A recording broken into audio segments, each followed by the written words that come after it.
Welcome back to Appetite for the Outdoors. I'm Chef Chad McIntyre, and today we're going to do something on the sweet side. So we're doing a baked strawberry compote puff pastry. So we've got about a pound of strawberries here that have been diced and the stems cut off of them. We're going to put them into a pan on a low-medium heat.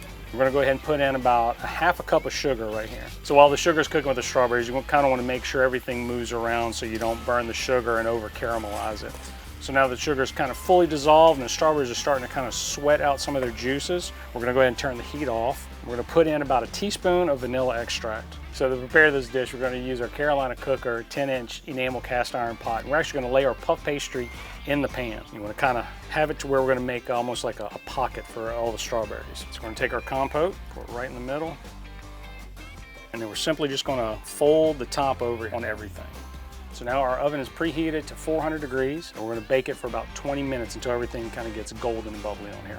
All right, so we've taken it out of the oven. It's been about 20 minutes. Everything is perfect golden brown. We're going to put a little bit of powdered sugar across the top right here, and that's it. Now it smells fantastic with the vanilla and some fresh, nice, ripe strawberries. Absolutely perfect dessert to end a great day. And as always, it's great to take wild game out in the field, but it's even better to incorporate it into a dish.